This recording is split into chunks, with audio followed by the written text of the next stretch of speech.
Oh, the Lift X. The Lift X. Okay, first impressions here. Noticing this new color and sort of texture. It's like a dark charcoal color.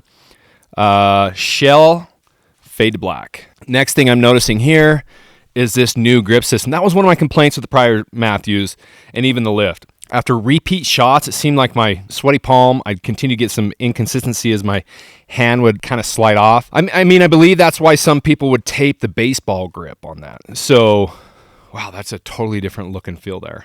Now, Matthews didn't want me to share this or leak this bow to anybody, so I sent them my specs for peep height, etc. So this bow came tuned. But another thing I'm noticing here is the limb shift technology. My guess is you noticed every year that Matthews was trying to get away from bow presses. People stay a field system with the V3X, being able to change your strings in the field, also being able to tune your bow. I think this is probably the next step and be able to tune your bow without the need of a bow press. Next thing I'm seeing, I'll show you here, but the Arc 7 limb system. Now, Matthews had a few issues with limbs cracking with the Lift. My guess this is a response to a tougher limb so that they can mitigate some of that cracking there. So not a ton of changes. Now, IBO is going to be 348, same as the Lift. You're going to be same offering 29.5 and 33-inch axle to axle bows. Same weight, 3.99 pounds, which is still lighter than a Hoyt. I looked up the specs on Hoyt's newest offering. Hoyt's carbon bow that's $2,000 is 4 pounds. So you're going to get a smoother draw system, lighter bow, quieter bow with the Matthews. First impressions, yeah, sexy. Let's run a few arrows through it. Before we run through arrows, Matthews had their own rest, their own stabilizer system, now their own strings with the match grade last year. Now, the one thing they didn't have was their own sight. So, let's check this guy out.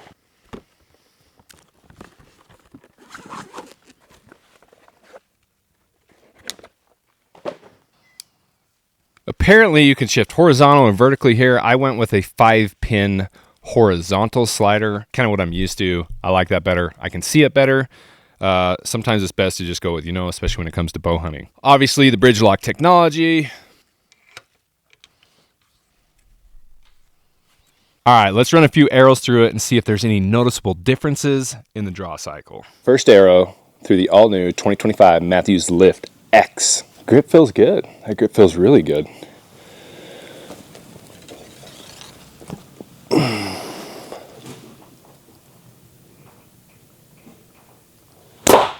Draw cycle is essentially the same, I would say. Grip feels way better.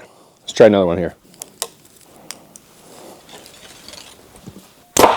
Gosh, that feels good. That drawback actually felt a little smoother.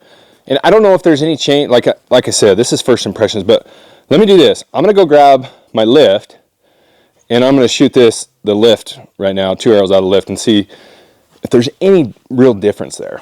This bow's a bit of a mess from my archery hunt this last September, but here we go. 1 arrow through the Matthews Lift. 1 more, arrow number 2.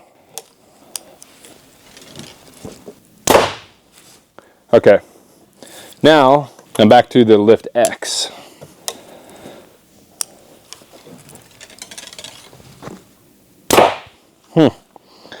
No, I mean, I don't know if there's a big difference in the, obviously they added some extra protection here on the limb to kind of mitigate some of that cracking that they had, but overall it seems like maybe a very, very similar draw cycle to the Lift, but I would say just maybe a smidge smoother. Obviously this bow IBOs at 348, just like the Lift does. It weighs in at 3.99 pounds, just like the Lift, but you're going to get new colorways. You got the Arc 7 limbs, and you have this new tuning system. So this new sight is sleek. One of the features I like about this sight is it has this lock system right here. So if you're in the heat of the moment, you've got this locked, your animal's getting away, he gives you one more shot. He was at 40 yards and say he's at 60 yards. You can simply turn this dial and you can rotate through the lock, which that's really nice. That's a sweet feature. I was kind of worried about that with my previous sight, the Arxo sight. There wasn't a way to really lock it, and it kind of moved a little bit. So this is nice feature. And like I said, this is one accessory Matthews didn't have. They had the quiver, they had the rest, they had the stabilizer system, they integrated dovetail into the riser. This was that next last thing they needed. Oh, there you go. That's a good draw. Yeah, I'm liking that. Fade to black. I'm a big fan of the 29.5, and here's why. Western hunting, your shot distances are further. However, you get into some of that brushy stuff, especially on the Wasatch Front, chasing bucks or bulls.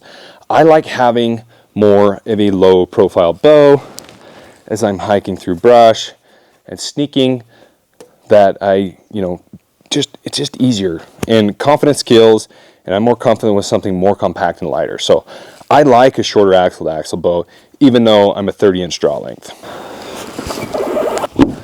Shout out to my guy Dustin for the sexy arrows. VAP TKOs.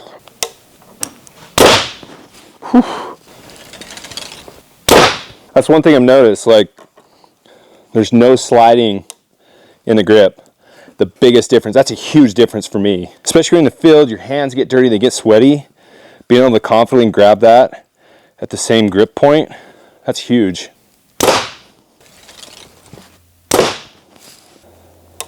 Still the same match grade precision strings. You know, Matthews changed everything with the lift. In my opinion, they perfected it with the X though. The tunability without a bow press, the extra added strength to the limbs, this new grip system. In my opinion, there was not a better bow, or nor has there ever been a better bow than the Lift, but now we have the Lift X. I would call the Lift X perfecting the Lift technology. So there's a lot of UltraView fans out there, and I've never personally really ran the UltraView. However, some of the things I do like, even in my HHA sights, my dialed Arxos, there was a little bit of play back and forth, and you'll notice right here on the UltraView, there's no play. Having the confidence to know that your third axis is good is huge, and not having any play right there, that's a big deal for me.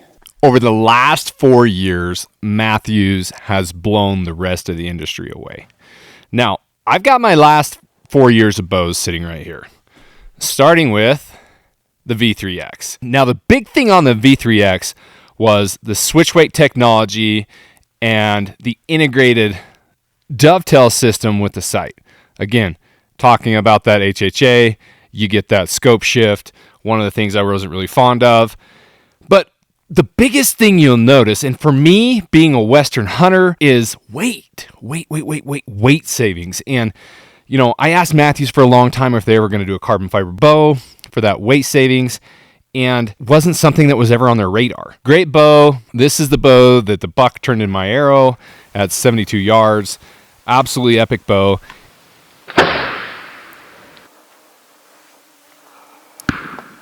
Next, the Phase 4. Now, the Phase 4, they came out with the resistance phase dampening. Now, this bow is super quiet, super smooth, one of the smoothest bows I've ever shot. Lighter, quieter, smoother. They split the limbs into 4 limbs, hence the Phase 4 name. But the one thing I didn't like with the Phase 4 was the weight and then the grip system. Fast forward to 2024, the all-new Lift. Really like this bow. Dead in the hand, whisper quiet, smooth, fast. So you gained a lot of speed from the Phase 4 to the Lift. This was by far, by and large, the best bow I have ever shot. It crosses off that box of being a lightweight Western hunter. It came in a 29.5-inch option, which is bingo, perfect for spot and stock, especially in the backcountry. But the one thing that I found was having inconsistencies in the grip. As my palm became to come sweaty, I would just had a hard time holding it at the exact same spot every time. Now we fast forward to 2025, almost. The all-new Matthews Lift X. They took an already near perfect bow in the lift and perfected the lift. You have the Arc 7 limb system. You have the limb shift technology, be able to tune your bow in the field. If you've noticed over the last 4 or 5 years, Matthews has slowly gravitated towards being able to fix your bow, replace it, tune it, change your strings to otherwise working on your bow in the field.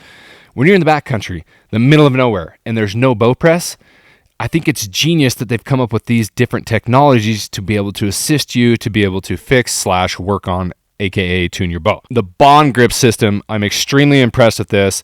There's different grips you can get here. I'm not exactly sure which one this is because this just came with a bow, but just holding it in the hand, I feel like this is a grip that I'll be able to get to the same spot every single time, helping me with consistency. Now, I am not a professional archer. I'm trying to beat out some of those bad habits that I have. So grip being the number one spot. I can get to my anchor points every single time, but it seems like for me, the grip has been my biggest inconsistency, also my biggest qualm. So I'm extremely excited about this grip option. I'll test it out. I'll shoot it. I got a lot more bow videos to come on this guy. I want to get familiar with it. I want to shoot it. I'm really excited about this sight. Moving back to horizontal pins over vertical pins, I'm really excited about that. And having the option to have 5-pin constants will be nice. The scope housing, this generous bubble, I'm really excited about this one, guys. So more videos to come. Subscribe to the YouTube channel. Leave us a comment on what you think. We'll catch you on the next video.